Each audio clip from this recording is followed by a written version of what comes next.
been about a year, actually, since we checked in with the folks at Father Bill's Mainspring here in Quincy. So Pat Ronan is back with us to bring us up to date on what's been going on the past 12 or so months. Pat, great to see you, first of all. Thanks for coming over. Thank you, Joe. Appreciate it. Yeah, a year goes by fast. Certainly. And a lot going on for us and just, in Quincy and the world. So right, exactly. Thanks for bringing us in. Sure. I thought a good time of year, too, with the holidays to address what your special needs at Father Bill's might be for this time of year. Yeah, so I guess we're talking about the holidays. I want to quickly thank the community and all of our volunteers for a wonderful Thanksgiving. For the second straight year on Thanksgiving, we hosted our community dinner at our new Yawkey Housing Resource Center. Right. So between that dinner, our meal delivery, and our meal in Brockton, we provided about 1,800 meals. Is that right? Which is the highest that we've ever produced in one day. At the Yawkey HRC, we had a couple hundred meals to guests or anyone in the community who wanted, a meal or companionship on the holiday. It was a great day, very inspiring, as Thanksgiving always is.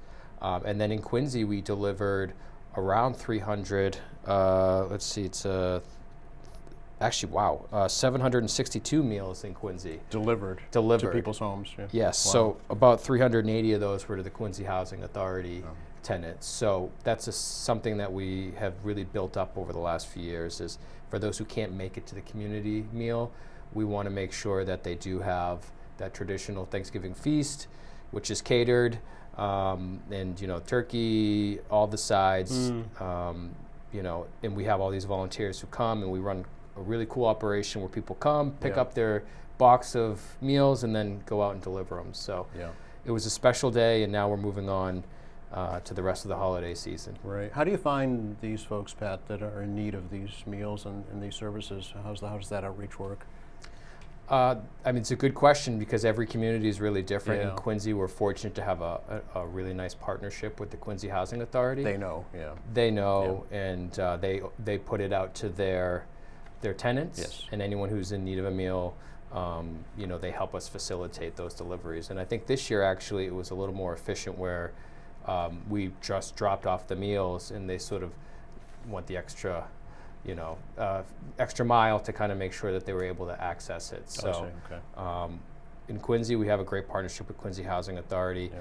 In some of the other communities, whether it's Hingham or Braintree, it's usually connected to our properties, whether we own the property or we're providing case management.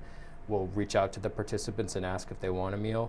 And then others, it's just open requests. So we put it out to the community on our website, like anyone who needs a meal, you can fill out an online form. So every year we always get some requests from people we've never engaged with. Is that right? Who are in need of a meal. Okay.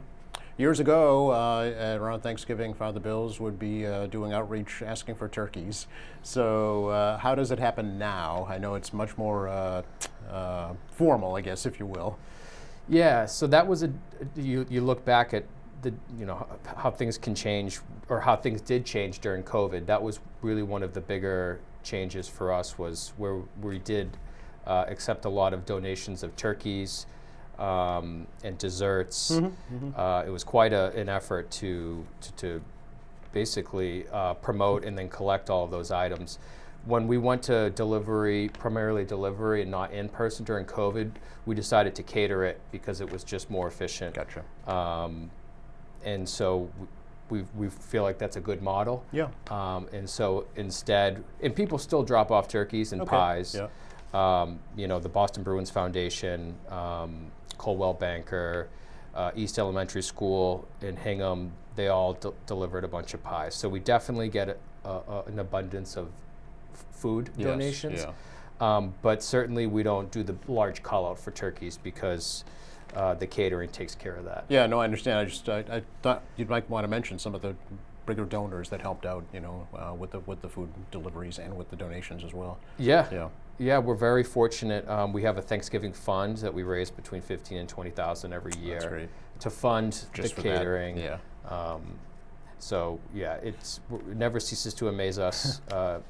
Every year, people step up to make sure that like no one in our community has to be alone or go hungry on Thanksgiving. And there's an army of volunteers behind the scenes that are putting it all together and serving.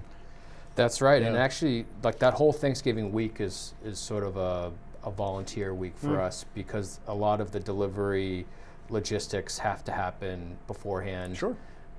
Putting together the boxes, just really organizing what we're going to do day of. So we have volunteers coming in that week, cutting pies that we have delivered.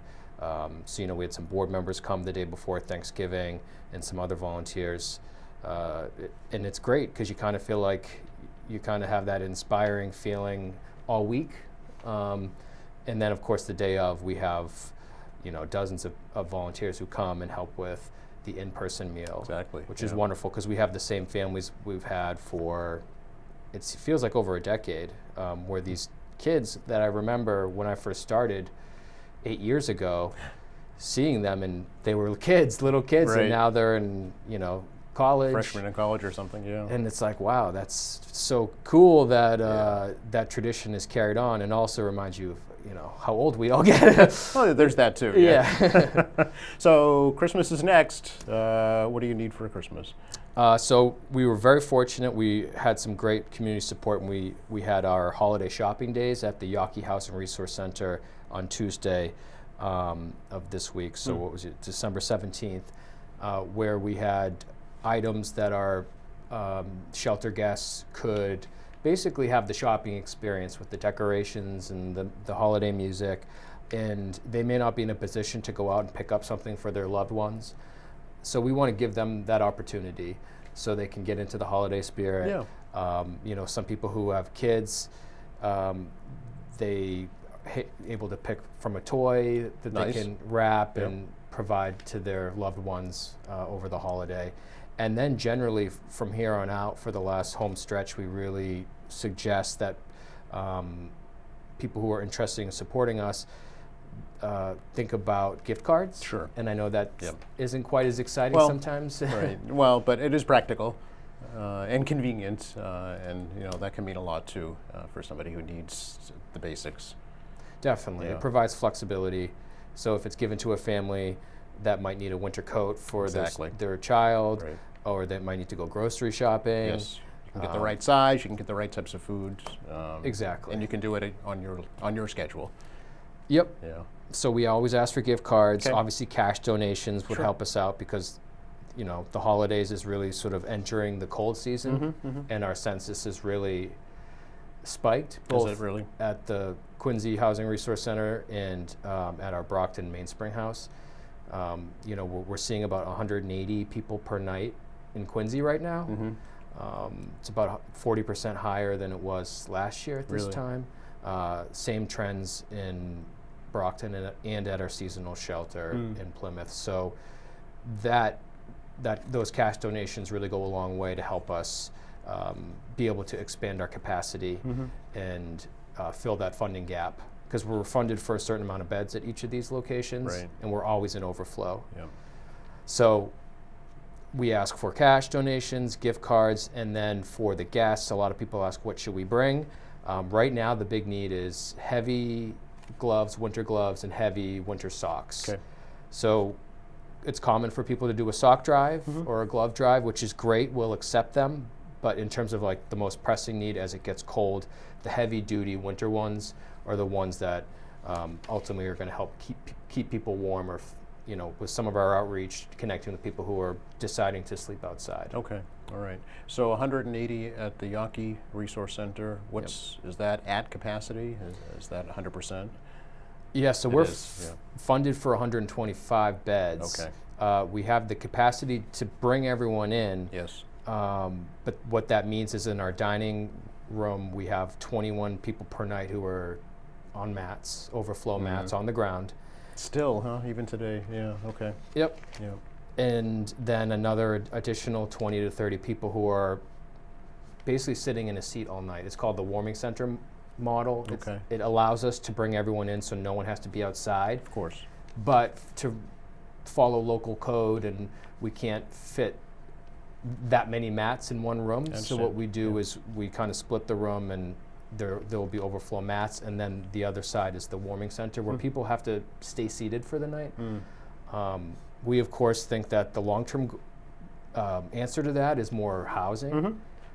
And so that's why we're excited that at the Yawkey Housing Resource Center this past year, we were able to open the 30 permanent supportive housing I units. was going to ask about that. Yeah, so they are open. They are open. Okay. They're fully occupied, Great. and I sent over a couple photos of people moving in. It's really inspiring to see people move into their new space. It's brand new. It's a great studio efficiency apartment, and one of the tenants, the first thing he said when he moved in was, "I'm having my mom over tomorrow. She's going to help me decorate," and just to have a place where you can have your family visit you around the holidays and host them and have pride in where you live and feel stable in your life is what it's all about. So that's our goal, is to build more housing and to help people get permanently housed, as opposed to trying to fit more people inside of a shelter. Right, exactly. You do have that capacity in an emergency, or it's called an emergency shelter, right? Yep. But ultimately, the solution is permanent housing, yeah. I know that was the goal at the outset when you launched the Yawkey Housing Resource Center. It was open for 2 years now, you said, right? So. November, it was the 1 year November. anniversary. Okay, Yep. okay. So, wow, that was fast. Yeah, it was. Are there plans for other permanent housing in Quincy or the surrounding areas? Yes, Yeah. regionally we have sort of a goal to try to add about 120 units every year through new permanent housing. And we have plans to add some 32 units in Brockton within the next few months, and then another 24 in Stoughton. We're converting the old Stoughton Motel into permanent supportive housing. And so we have a few places identified where essentially, in order to keep up with the shelter demand, we've calculated that we're going to have to keep creating new permanent supportive housing to accommodate those who aren't the short-term stayers at the shelter, the people who might need a little bit of financial support and they're back on their feet in a few weeks. Sure, yeah. It's the individuals who are chronically homeless, struggling with maybe a behavioral health issue.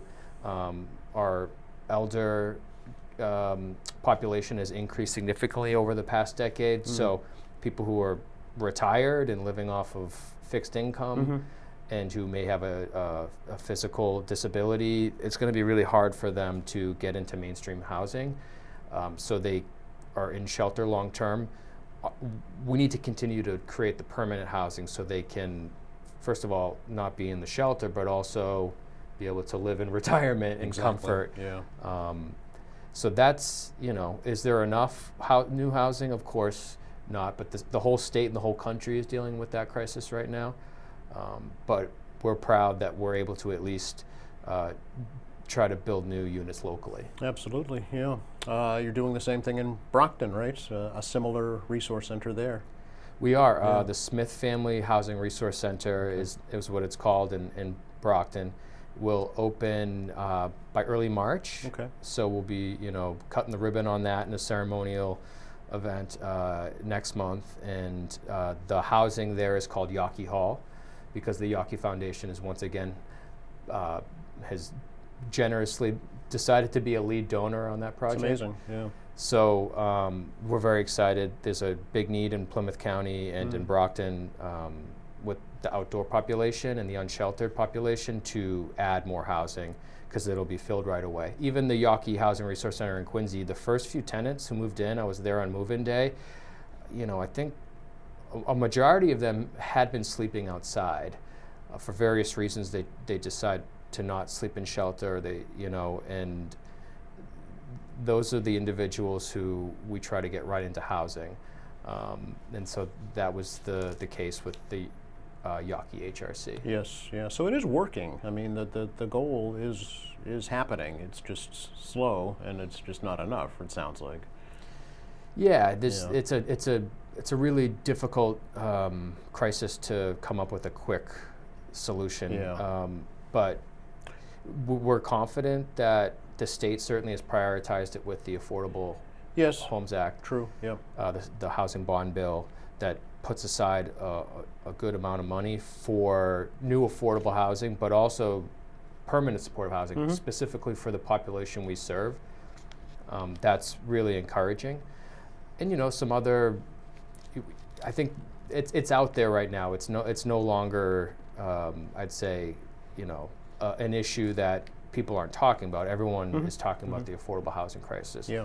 Even people who aren't on the brink of homelessness, but if you're raising a family or you're a senior on fixed income just trying to downsize, everyone's having trouble finding a place that they can afford within their budget. It's so true, yeah. But you said something key, is it's supportive housing. So it's not just, here's your key, we're not going to bother with you anymore.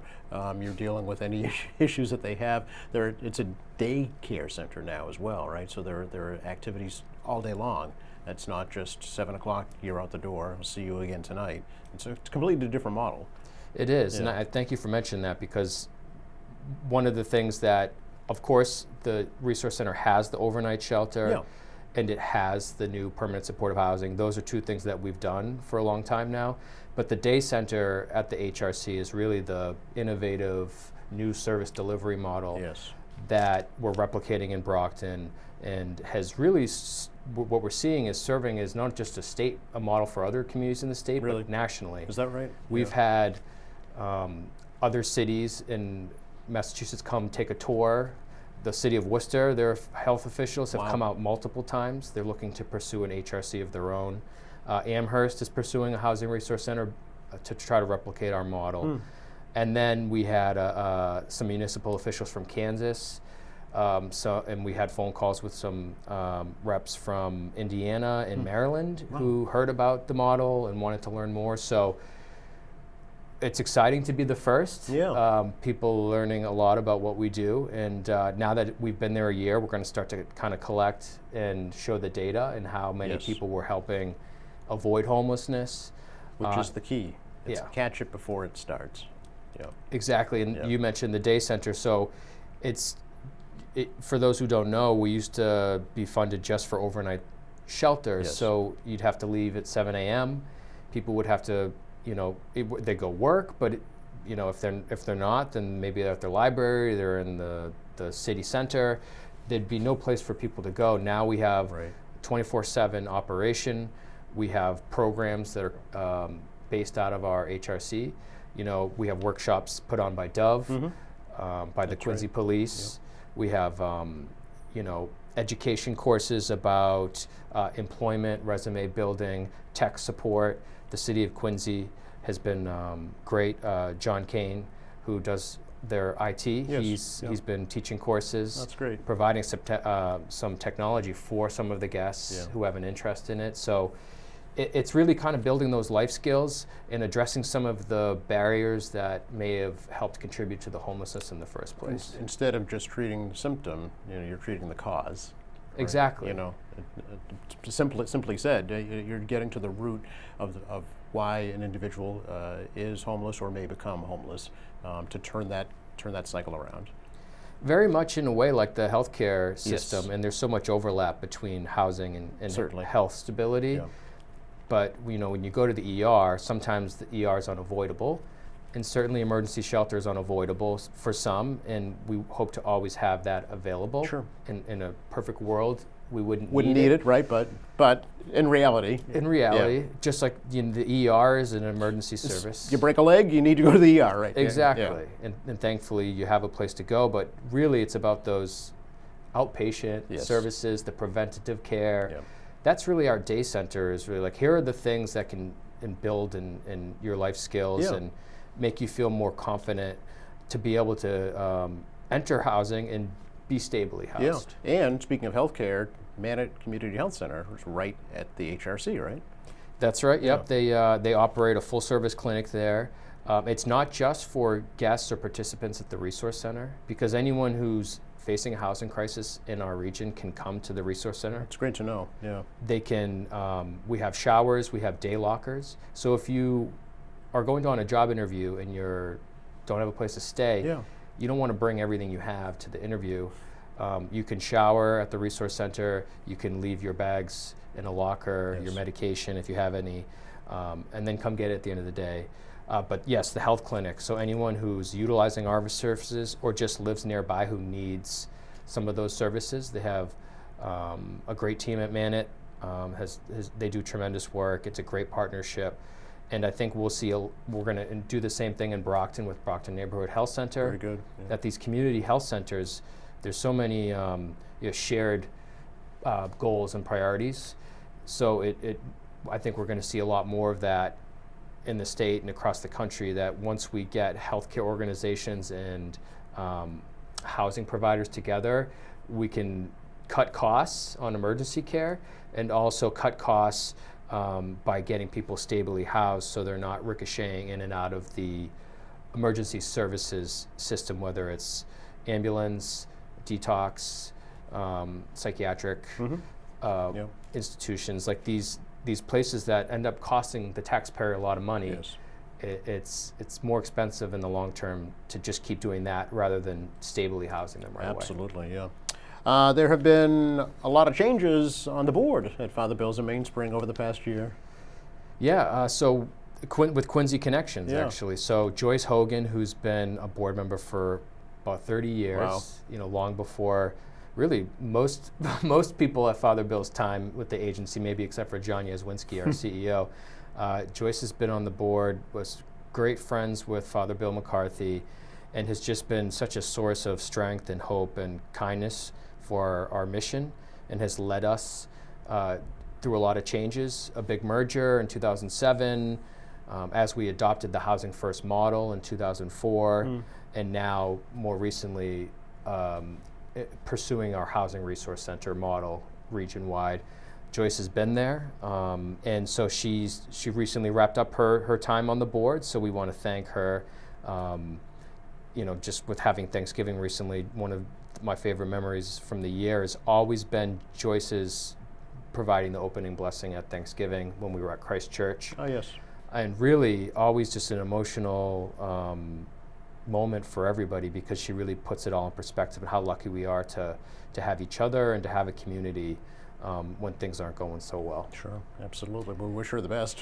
Yep, and I'm sure she'll still be around helping us out, and and still the legacy of Father Bill and Joyce Hogan's work certainly continues with someone like Pastor Alyssa Olson, who is from Quincy. It's I just want to make sure I'm getting the correct congregation. It's Good Shepherd Lutheran Church. She's been there since 2016. She just this past fall joined our board of directors. Oh, very good. So Pastor Alyssa has been supporting our mission for years now through her church and also through the Quincy Interfaith Network. She's just one of those people who just will call you up and say, what can I do to help? And everything from, mobilizing people to donate Christmas trees at our sites, or she helped lead a memorial service a couple years ago to honor our participants who had passed away. She and a group of volunteers have sponsored the Sheila McIntyre Veterans Home that we operate in Quincy, where they were able to furnish a room, do some volunteer opportunities with the tenants there. She's been such a champion for our mission and really for the underserved in our city and in our region. So we are very fortunate to have her now on our board of directors. That's great. That's great. Speaking of folks passing, a couple of Quincy legends we should note, certainly. Yeah, I mean, this is definitely the time of year where you reflect Yeah.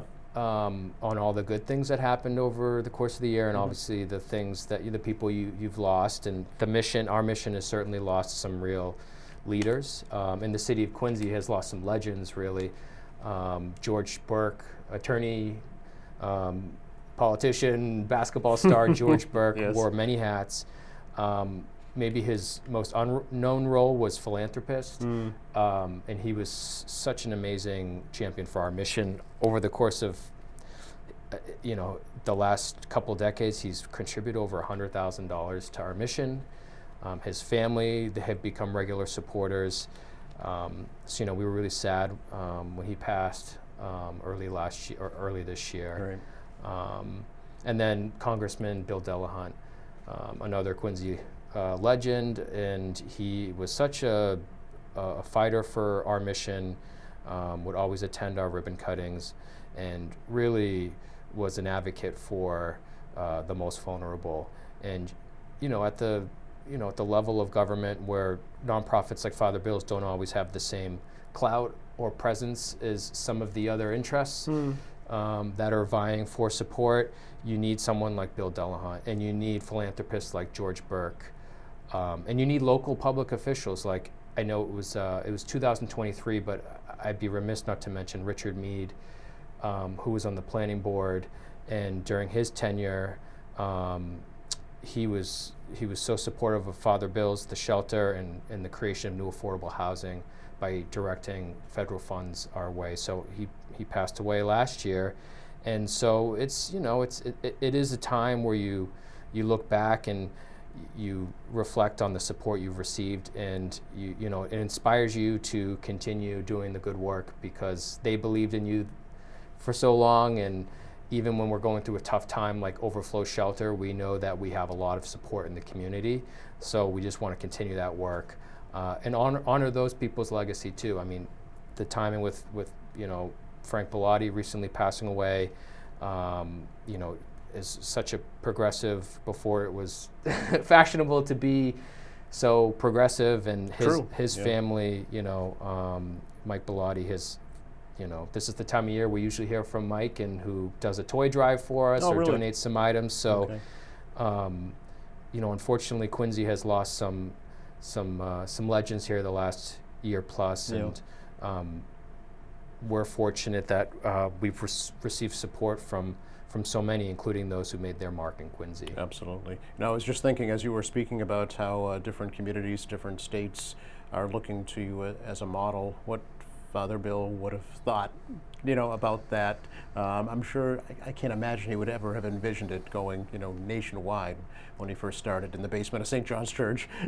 Yeah, I mean, his goal was always to take the sign down at Father Bill's place. Yeah. So technically that has happened. Certainly we still operate a shelter, and I think that's what he meant in spirit, which was, well, obviously, yeah, we need to end the overnight shelter situation. But Father Bill, what's great about his legacy is that no matter how big of an organization Father Bill's as an agency grew over the years and expanded, and until he passed away, in the late 2000s, we had merged with the Brockton Coalition, and so we've become this regional organization. Father Bill was all about the local, direct person-to-person connection. Correct. Whether it was helping an individual who came to him directly who needed help, or soliciting for fundraising reasons. Like his person-to-person connections was a gift, and truly was an embodiment of what our mission is all about. So I think he'd be proud of the growth. Oh, I agree, yeah. But he'd be making sure, like we are, is to try to make sure that we're staying grassroots in spirit and in too practice. Big for your britches, right? Exactly. Yeah. Don't let too many QATV appearances get to your head. But John Yazwinski, our CEO, is he and all of our employees, they walk the walk. They fight for this mission because they believe in what we do. So that was Father Bill, and I think he'd be proud when we're hosting states, other officials from other states. But he'd also probably, during one of those tours with officials from Kansas, he would be just as likely to get pulled aside by one of our guests who wanted to talk to him about something, and that was Father Bill. So we try to keep that in mind. Absolutely. How can folks learn more about Father Bill's, reach out, support? What's a good way for them to do that? So our website, www.helpfbms.org. You can go to our holidays page, and you could just /holidays. It'll pretty much summarize all the ways you can help us this holiday season. Excellent. But in general, whether it's donating, you can find that on the website. Volunteering at our sites, we're in real need for meals, prepared meals, meal service, people who can volunteer on site here in Quincy and Brockton. So anyone who is part of a group, a church group, a civic group who they're trying to get active, we need the support. Okay. So check out our website. You can always, call the Housing Resource Center, and they'll direct you to our volunteer services team. And we have a need, and there's always a need. So if you reach out to us, we'll find a way for you to help us out. Right. Social media, Pat? Yeah. Yes, Okay. we have Facebook and X and Instagram and LinkedIn. So check us out there. We're always promoting our latest volunteer needs and fundraising needs, and a lot of the great stuff that's being done by our volunteers and supporters. Excellent. All right. Anything else we should let folks know about right now? I had a few things jotted down, but I think we somehow covered it all. I mean, we got the holidays, and I mean, really the thing was the census I wanted to highlight, which is, you know, the outdoor population is really, the unsheltered population is something that we've noticed in recent years has increased. Our point in time count in Quincy last year, there were 12 people outside in January. That's still smaller than Brockton and Plymouth. Quincy's always done a great job keeping that number low, but it's really been closer to like 2 or 3 people the last few years. So for it to be 12, it's more than doubled. yes. Yeah. Okay. And then regionally, we were up to like over 100, which is more than doubled in recent years. Okay. So we're seeing that across the state, seeing it across the country. This housing crisis is now sending people who, not just in cities and urban areas, but in the suburbs and in rural areas, outside in encampments. And you're seeing a lot of ordinances pop up that are trying to prohibit people from camping in public spaces, basically making it illegal to experience homelessness. So I only mention that so if people are watching and they may not have the resources to donate or volunteer, just their voice in the community, them sharing any of this information with their loved ones or their coworkers, just to let them know where things stand, and locally and statewide, is important. The more people understand the need and the severity of the housing crisis, I think the more likely we'll be to succeed at the public policy and budget level. All right. We'll leave it there for now, Pat. All right. Thanks for coming over. Thank you so much. Appreciate You're very it. welcome. Happy holidays. You too, Joe. Thank you. And thanks for watching us here at AM Quincy. I'm Joe Catalano. See you next time.